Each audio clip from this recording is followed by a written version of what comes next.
السلام عليكم ورحمة الله وبركاته. ازيكم يا حبايبي؟ عاملين ايه؟ يا رب تكونوا بخير وفي احسن حال. النهارده ان شاء الله روتيننا معاكم روتين كله في المطبخ كده. بس طبعا زي ما انتم شايفين كده الروتين ده هيبقى من بدري، لان انا طبعا عندي مشوار النهارده، فجاهزة كده ولابسة من بدري عشان هنزل ان شاء الله كده. المشوار ده المفروض كنت هعمله من زمان وتأخرت عليه. والمشوار ده ضروري جدا، فانا قلت النهارده بقى ابدا كده يومي معاكم بروتين سهل وبسيط كده كله ان شاء الله النهارده في المطبخ. بس قبل ما نتكلم عن الروتين ونخش في الفيديو، هنسمي بالله ونصلي على الرسول. اللهم صل وسلم وبارك عليك يا حبيبي يا رسول الله. وهنبدا الفيديو كده مع بعض. يلا مع بعض تعالى نشوف هنعمل ايه مع بعض النهارده بالفيديو اللي كلته في المطبخ كده روتين سهل وبسيط ان شاء الله معاكم. زي ما انتم شايفين كده انا بدات يومي طبعا لابسه وجاهزه كده من بدري، وقلت انزل مع زوجي كده وهو رايح الشغل، عشان المشوار ده يا جماعة كان المفروض يتعمل بقاله كذا يوم، وانا اتأخرت عليه، كنت تعبت شوية يعني وكده، وقلت انزل بقى اعمله النهاردة، فما فيش يعني مش هينفع اتأخر اكتر من كده. طبعا انتوا عارفين ان انا ابني في تالتة اعدادي، والمفروض ان انا بعمل الشهادة اللي ايه، الاستمارة بتاعته، بتاعت الامتحان، استمارة الكترونية. قلت كده ابدأ يومي كده، جهزت من بدري عشان ما كسلش، وعشان يبقى عندي نشاط كده. فقلت اعمل ايه، اعمل كوباية بن ده لزوجي، واعمل برضو ايه جنب بن لزوجي، واعمل كوباية شاي بلبن كده وايه، ونفطر كده او نشربهم كده على السريع، ونشوف هنعمل ايه كده، وننزل نشوف اللي ورانا ونرجع تاني مع بعض معاكم ونكمل الفيديو. زي ما انتم شايفين هو تالتة اعدادي وهنعمل الاستمارة بتاعته، والمفروض ان انا كنت اعملها من بدري، بس طبعا انا اتأخرت. والمفروض ان هي يعني في الايام الاخيره المفروض ما اتاخرش اكتر من كده، عشان بيجهزوا الاستماره الالكترونيه بتاعه الامتحان، اللي هي الشهاده الاعداديه. ماشي، فطبعا انا جاهزه اهوت، هنشرب البن ده وننزل نشوف ايه اللي ورانا، ونخلص مشوارنا ونرجع تاني البيت نكمل روتيننا كده مع بعض. طبعا انا نزلت وشفت اللي ورايا وشفت لو محتاجه حاجه جبتها معايا وظبطت الدنيا كده، وخلصت مشواري. بس اتأخرت فيه شوية لأن بتروح البريد وبتروحي هنا وهنا. طبعا كل الأمهات اللي عندها إعدادية عارفين الكلام ده. ماشي، وطبعا رجعت البيت بقى، قلت اشوف ايه اللي ورايا بقى، عشان انا متأخرة كده في الروتين بتاعي النهاردة كده والشغل بتاعي. بدأت طبعا اول حاجة عشان اختصار الوقت، قلت بقى ايه، ادخل على الغسالة الاول، احط دورة غسيل تتغسل على بال ما اشوف ايه هنعمله ويكون ده خلص مع ده. طبعا زي ما انتم شايفين يا حبايبي، في معلومة انا عايزة اقولها لحضراتكم. طبعا زي ما انتم شايفين كده، في ناس كانت بتشتكي دايما يعني، او انا اسمع ان دايما الناس بتشتكي من وبرة الهدوم، يعني الهدوم بتوبر من الغسالة. ماشي، فيا ريت يعني احنا دايما كنا بنحط الغسيل وننزل عليه بالاريال او بالأم بتاعه، ونسيبه يتغسل مع بعضه. ماشي، ده بصراحة ده بيخلي الهدوم تشمط كده وتبقى توبر وتبقى مش كويس. فالافضل ان انا بملاها مية، زي ما شفتوا مع حضراتكم كده النهاردة، وبملاها مية وبروح نازلة بالايه، نازلة بالمسحوق، يلف لفتين تلاتة كده يدوب في المية، وبعد كده انزل بالهدوم. ده بيخليها كويسة وما توبرش، وتبقى ايه، تطلع نضيفة وحلو زي الفل. ماشي، انا قلت اقول لحضراتكم المعلومة دي عشان لو حد ما يعرفهاش يعني. دلوقتي بقى زي ما انتم شايفين كده، رجعت بقى وخلصت، شغلت الغسالة كده وسبتها تشتغل. طبعا عندي مواعين كتيرة في الحوض ما كنتش غسلتها امبارح، وعايزة اطبخ وعايزة اعمل. طبعا دلوقتي لما كنا انا عايزة اطبخ وعندي مواعين كتيرة والوقت ضيق وزوجي قرب يجي من الشغل وانا لسه ما عملتش الغدا، مش هقعد بغسل مواعين واظبط المطبخ الاول وبعد كده ابدا. هو الافضل ان انت تظبطي المطبخ الاول وتبتدي بعد كده تطبخي، عشان تطبخي على رواق كده، ويبقى ايه، بوتاجازك نضيف وحوضك نضيف والدنيا رايقه. بس طبعا دي وقت انت وقتك ضيق هتعملي ايه؟ فالافضل زي ما انتم شايفين كده، ببتدي بقى انا اعمل ازاي يا حبايبي.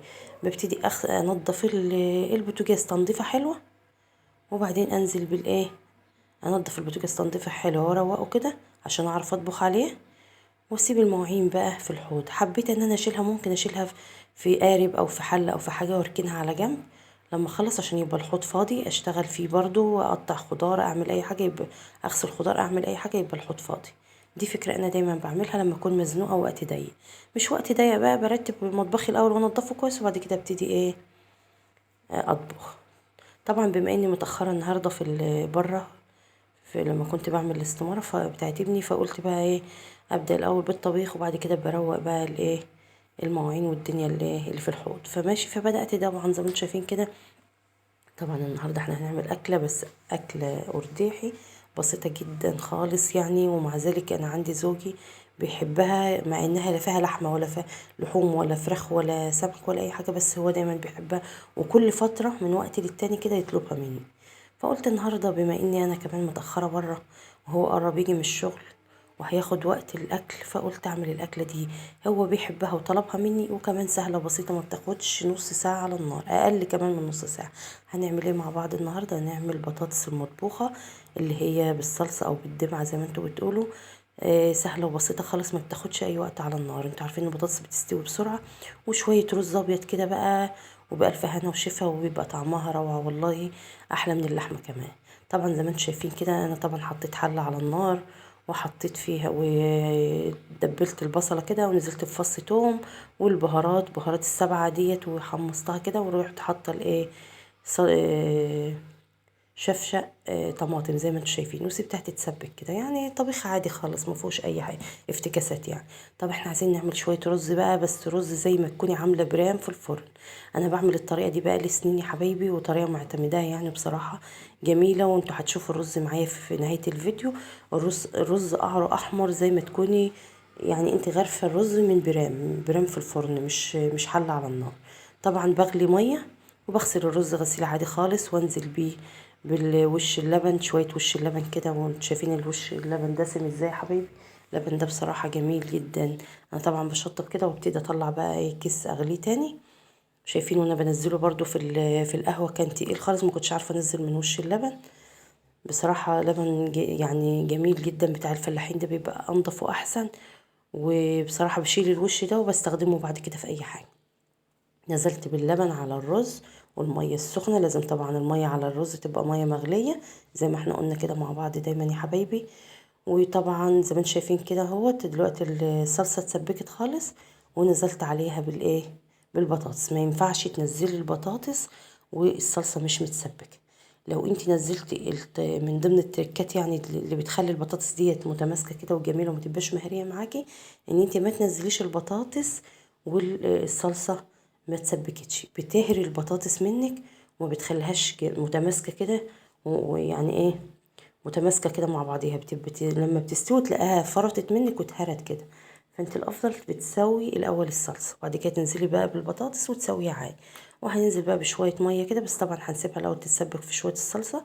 وننزل بقى بفلفل وملح وكمون وكزبره وبهارات، وبننزل برضو بمرقه دجاج لو عندك، او اي شويه شوربه يعني بيخلوها زي الفل. اكل سهله وبسيطه النهارده معاكم، وروتين كله سهل وبسيط معاكم النهارده في المطبخ زي ما انتم شايفين كده. ماشي يا حبايبي. طبعا الرز انا حطيته على النار، بنحط له ميه مغليه زي ما قلنا، ونحط لبن عليه، ونحط الملح بتاعه، ونحط عندك سمنه، حابه تحطي سمنه، حابه تحطي زيت، اللي انت تحبي تحطيه. وتحطي بقى الميه المغليه عليه، وشويه بقى قشطه كده من وش اللبن، وتسيبيه بقى يستوي. بتعلي عليه النار لغايه ما يتشرب كده، وبعد كده تهدي النار عليه وتسيبيه يستوي كده على النار، على نار هاديه. بصراحه بتاكلي احلى رز مفلفل وجميل، وزي رز البرام بالظبط اللي انت عاملاه في الفرن. وده اختصار للوقت لو انت مش عايزه تولعي الفرن ووقتك ضيق. شايفين خلاص استوى كده اهوت، تشرب الميه بتاعته، وهديت عليه النار. وطبعا البطاطس ما خدتش وقت، يعني على بال ما جهزت للرز كانت البطاطس استوت، ما خدتش اي وقت يا حبايبي زي ما انتم شايفين. ومفلفل وجميل، وبسم الله ما شاء الله، وقعره من تحت احمر خالص زي ما تكوني عاملاه في برام رز في الفرن. طريقه سهله وبسيطه ديت، انا دايما معتمداها، وما بتاخدش وقت، ومش لازم تبقي انت كمان تولعي الفرن وانت طبعا جاي من بره وقتك ضيق وما عندكش اي وقت، وبتعملي الاكل ايه في وقت قياسي يعني، عشان اللي ما تتاخريش. ماشي. وعملت بقى الاكل كده وسويته، وسبت بقى يهدى كده البطاطس تستوي كده وتتظبط كده مع بعضيها، والرز برضو على نار هاديه كده يستوي يكمل سوا. طبعا المواعين اللي انا كنت ركناها يا حبايبي، اللي انا ما غسلتهاش امبارح دي، ابتديت بقى ان انا اغسل فيها كده، عشان على بال ما يخلص الاكل وقبل ما نغرف الغدا اكون انا خلصت، والحوض بتاعي نظيف ومطبخي زي الفل، بحيث لما اخلص اكل ما الاقيش الحوض يضرب يقلب. انت لو سبتي المواعين دي كلها في الحوض ورجعتي عملت الغدا واتغديتي وحطيتي مواعين على مواعين، بصراحة الموضوع هيبقى حاجة صعبة جدا. هتبصي تلاقي انتي محبطة، ما عندكيش نفس انتي تخشي بقى المطبخ تغسلي حاجة. الدنيا اتدربكت على بعضيها ومواعين جت على مواعين والدنيا بقت زيطة. فالافضل يعني انت تخففي. انا بطبخ دلوقتي ومع ذلك ما كسلتش، قلت اغسل المواعين بحيث لما نتغدى ونخلص غدا يبقى ما عندناش غير مواعين الغدا، مواعين بسيطة. لو انت دخلتي تعملي الشاي هتجهزي، هتغسلي المواعين معاكي وتروقي الحوض بتاعك في وقت، مش هياخد منك اي وقت ومش هتحسي باي تعب. طبعا الغسيل طبعا اتغسل زي ما انتوا شايفين، خلصناه. وهو كمان دورة الغسيل بتاعته خلصت كده، وهنطلع ننشره بعد ما نخلص المواعين كده. وطبعا زوجي كان قرب يجي عشان نتغدى، وخلاص كده الاكل هيستوي ومش هيبقى معانا اي حاجه بقى كده. وبرده كده بما اني خرجت بره، بس برضو يعني طبعا احنا على ستات بيوت فاهمين، كل واحده فاهمه طريقه بيتها وطريقه حياتها، وان هي برضو تعرف تسيطر على الموقف. يعني انا طلعت بره واتاخرت لظروف ما وغيبت بره، بس لما رجعت عرفت ان انا يعني مش لازم بقى انا بقى بره طول النهار وخدت وقت ياما ولما ارجع ابقى مجهزه اعمل اكل ياخد وقت. لا، ما ينفعش يا حبايبي. يعني دايما الواحدة بتبقى عارفة ايه ظروف بيتها وظروف زوجها، هيجي الساعة كام وفاضل قد ايه على الوقت على بال ما يجي، هلحق اعمل ايه ومش هلحق اعمل ايه. برتب وقتي وبنظم وقتي كده، واشوف ايه اللي ينفع اعمله دلوقتي وايه اللي ممكن اجله عشان الدنيا ما تتدربكش على ايه، على دماغي زي ما انتوا شايفين. فطبعا انا لما رجعت من متأخرة من بره، بس الحمد لله خلصت الاستمارة بتاعت ابني عشان ما عادش في وقت. طبعا الفيديو ده انا كنت مصوراه من يومين ثلاثة، يعني ما كانش بتاع النهاردة يا حبايبي، انا لسه بسجله النهارده. وبتأسف لحضراتكم عن تأخير عن الفيديوهات وعدم وجودي معاكم، بس كان عندي ظروف كانت أقوى مني يعني، فمعلش فتأخرت في الفيديوهات وبعدت عنكم شوية. بس والله وحشتوني من الفيديوهات، وحشني التعليقات الجميلة بتاعتكم ودعمكم ليا، وبتمنى دايما ان فيديوهاتي تعجبكم وتنور رضاكم ان شاء الله. زي ما انتم شايفين، وما تنسوش بقى اللايك يا حبايبي، لايك لأم يوسف.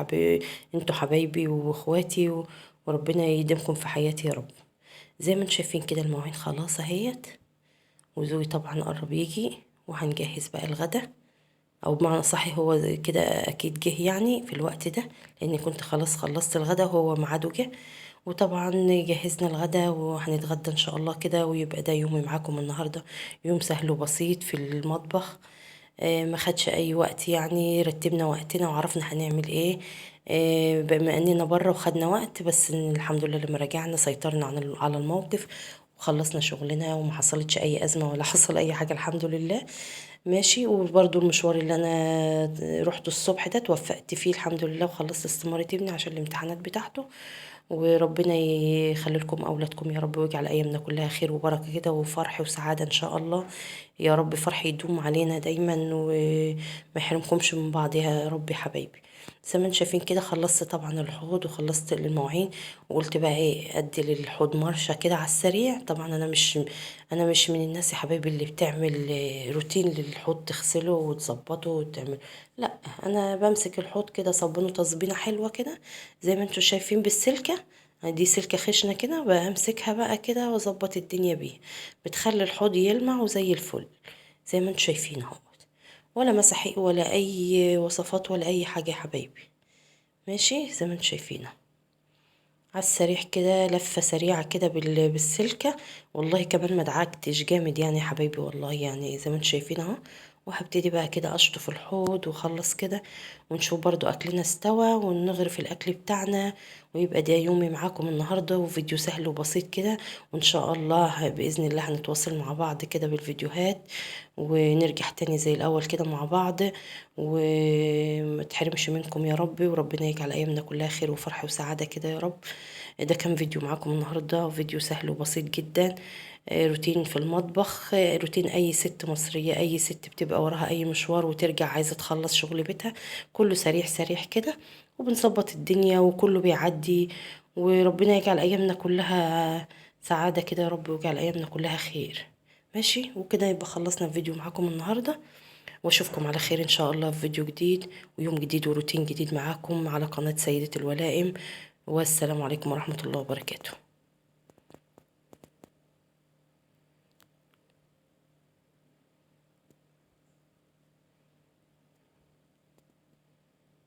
معلش حبايبي بعتذر. شايفين الغدا، انا نسيت بقية الفيديو.